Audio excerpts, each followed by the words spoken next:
Hello मेरे प्यारे बच्चों, क्या हाल चाल। बढ़िया सा। उम्मीद है बच्चों आप सब लोग बहुत अच्छे होंगे और आप सब की तैयारी भी बच्चों बहुत ही लाजवाब चली होगी। तो चलिए मेरे प्यारे बच्चों, आप सभी का एक बार फिर से हम स्वागत करते हैं। बच्चों आज हम लेकर के आए हैं क्लास 12 में हिंदी की कॉपी को कैसे लिखी जाए। ठीक इसके लिखने का एक जबरदस्त ट्रिक लेकर के आया हूँ। बच्चों शुरू में आपका जो पहला पेज होता है बच्चों, वो किस तरीके से भरा जाएगा इसको भी आपको हम दिखाने वाले हैं। बहुत सारे छात्र एग्जाम में गलती करते हैं, तो बेटा आप लोग को कोई गलती ना करे इसके लिए आज की ये वीडियो देखना अत्यंत ही आवश्यक है। हिंदी का पहला पेपर होता है बच्चों, आप लोग हिंदी की कॉपी को किस तरीके से लिखेंगे इसको भी हम बताने वाले हैं। बस सभी छात्रों से यही गुजारिश करूंगा कि बच्चों आप सब लोग इस वीडियो को लास्ट तक जरूर देखिएगा। 18 फरवरी के पेपर बच्चों सेम ऐसे ही आप लोग अपनी कॉपी को लिखना है भैया। ठीक है, यहाँ से एग्जामिनर खुश होकर के पूरे नंबर आपको देता है। तो चलिए मेरे प्यारे बच्चों क्लास की शुरुआत करें। सभी छात्रों से निवेदन करूंगा, गुजारिश करूंगा, आप सब लोग बच्चों वीडियो को लाइक शेयर और सब्सक्राइब जरूर कीजिए। बच्चों ये देखिए इंटरमीडिएट उत्तर इंटरमीडिएट परीक्षा उत्तर प्रदेश। ठीक है, ये कहा जाए कि ये ए कॉपी है। कौन सी कॉपी बच्चों? ए कॉपी है। देखिए इसमें आपको क्या क्या लिखना होता है ये ध्यान देखिए बच्चों। नंबर एक लिखा है परीक्षार्थी का अनुक्रमांक अंकों में। परीक्षार्थी का अनुक्रमांक अंकों में, तो अंक देखिए आप लिखा है 2 2 4 6 3 6 3 3 6 4, ये आपका अनुक्रमांक है। ठीक है, उसके बाद बच्चों फिर परीक्षार्थी का अनुक्रमांक शब्दों में लिखना है। यही आपको शब्द किस तरह लिखेंगे, लिखेंगे 2 2 4 6 3 3 6 4, इस तरीके से कॉपी में लिखना है बच्चों। ठीक, फिर उसके बाद आपका लिखेंगे परीक्षा का दिन लिखेंगे बच्चों। ठीक है, आपका किस दिन से पेपर शुरू हो रहा है इसको लिखना है। ठीक है, प्रश्न पत्र, केवल प्रश्न पत्र लिखेंगे। ठीक है, उसके बाद बच्चों केंद्र का नाम लिखेंगे। केंद्र का क्या लिखेंगे बच्चों? नाम लिखेंगे AGIC इंटर कॉलेज जारी प्रयागराज। डेट, परीक्षा तिथि एवं पाली लिखेंगे बच्चों 18/2/2026 द्वितीय पाली। ठीक, उसके बाद परीक्षा कक्ष संख्या भी आप डाल सकते हैं। तो ये रहा बच्चों आपका पहला पेज कॉपी भरने का तरीका। आपको ऐसे ही कॉपी अपनी भरना है बच्चों, बहुत जल्दबाजी में नहीं करना है, गलती नहीं करना है। ठीक, तो चलिए प्यारे बच्चों आगे देखते हैं।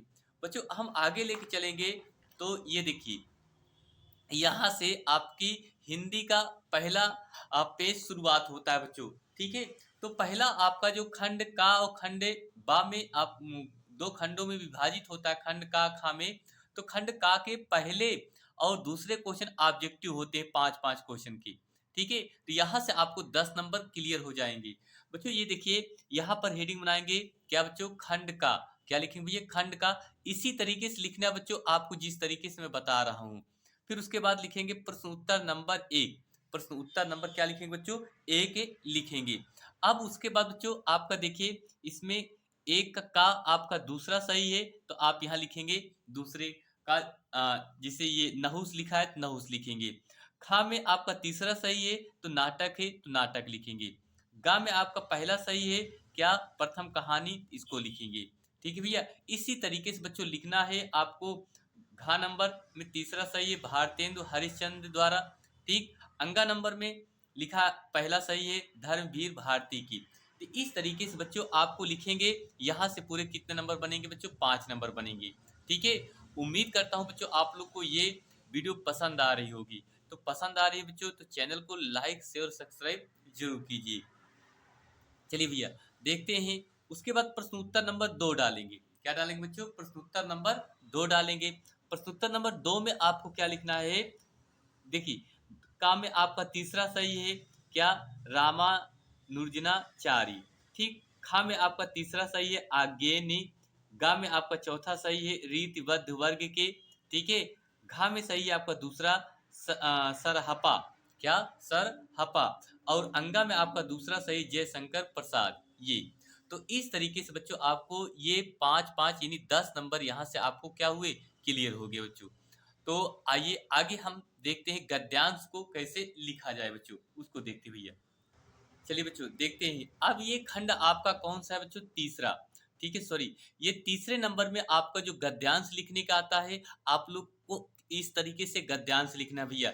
यहाँ पर लिखेंगे प्रश्नोत्तर नंबर 3। क्या डालेंगे बच्चों? प्रश्नोत्तर नंबर 3 का पहला लिखेंगे, प्रस्तुत गद्यांश से राष्ट्र का स्वरूप। ये देखिए यहाँ पर आप लोग को हाइलाइटेड करना होगा, यानी काली पेन से लिखना होगा। बच्चों कुछ ऐसा अलग करेंगे तभी आपका नंबर ज़्यादा आएगा और एग्जामिनर खुशी से आपको पूरा नंबर देता है। ठीक है, शुरू में कुछ ऐसे वर्ड आपको लिखना अत्यंत आवश्यक होता है जो बहुत ही हाइलाइटेड होते हैं, तो उसको जरूर अच्छे से लिखिए बच्चों। ठीक है, देखिए यही लिखेंगे, प्रस्तुत गद्यांश से राष्ट्र का स्वरूप नामक पाठ से लिया गया है। इतना आपको समझ में आया?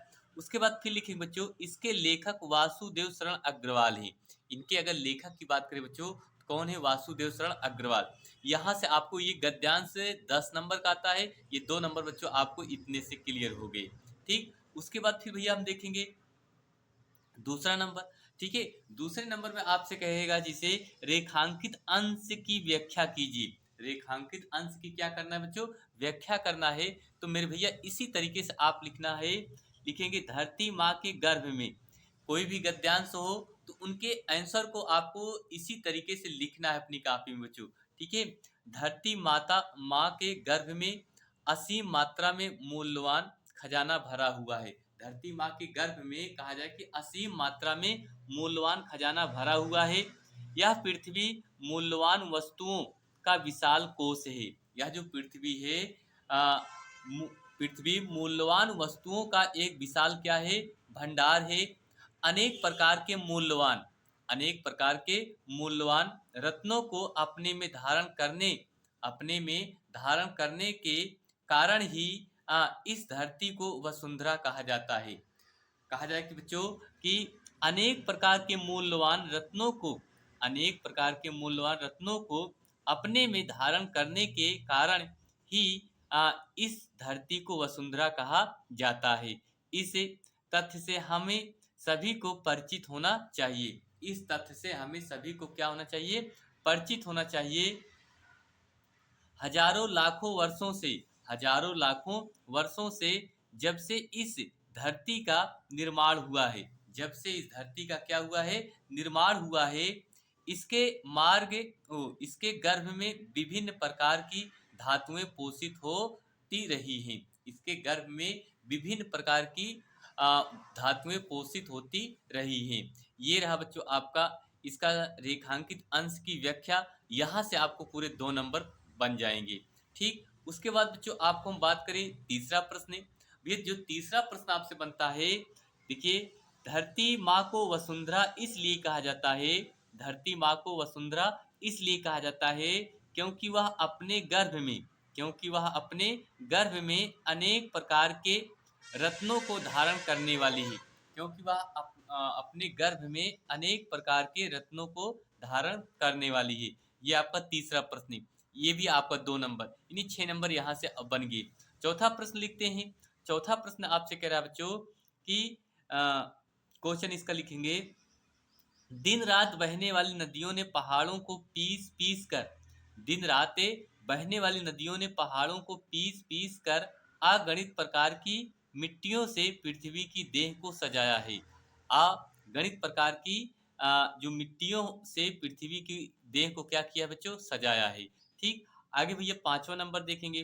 बच्चों 5वां नंबर आपका लिखेंगे, धरती माँ के गर्भ में मूल्यवान निधियां भरी हुई हैं। धरती माँ के गर्भ में बच्चों मूल्यवान निधियां क्या हैं? भरी हुई है। ठीक है, तो इस तरीके से बच्चों ये गद्यांश आपका इंपॉर्टेंट है। मेरे प्यारे भाई, आप सभी छात्रों से गुजारिश करूंगा, आप सब लोग ऐसे ही अपनी कॉपी को सजा करके लिखिए। यहाँ से आपको पूरा पूरा नंबर मिलेगा, एक भी नंबर यहाँ से नहीं काटा जाएगा। ठीक है, तो उम्मीद करता हूँ आप सब लोग को ये वीडियो जरूर पसंद आई होगी। बच्चों अगर वीडियो पसंद आई है तो आप सब लोग इस चैनल को लाइक शेयर और सब्सक्राइब जरूर कीजिए। बच्चों जाते जाते आपसे इतना कहूँगा, 18 फरवरी 2026 के बोर्ड के पेपर के दिन बच्चों आपको सेम इसी तरीके से कॉपी अगर लिख देते हैं तो यहाँ से आपको पूरा नंबर मिलेगा, नंबर नहीं कटेगा। तो वीडियो कैसी लगी आप सब लोग जरूर कमेंट में बताइए, और मिलते हैं एक और नई क्लास में। अब आपके पास ज़्यादा समय नहीं है बच्चों, कोशिश ये करिए कि ज़्यादा से ज़्यादा आप क्या करिए? तैयार कीजिए। ठीक, चलिए बच्चों मिलते हैं एक नई क्लास में। थैंक यू, आप सभी छात्रों को बहुत बहुत दिल से धन्यवाद देता हूँ। Thank you.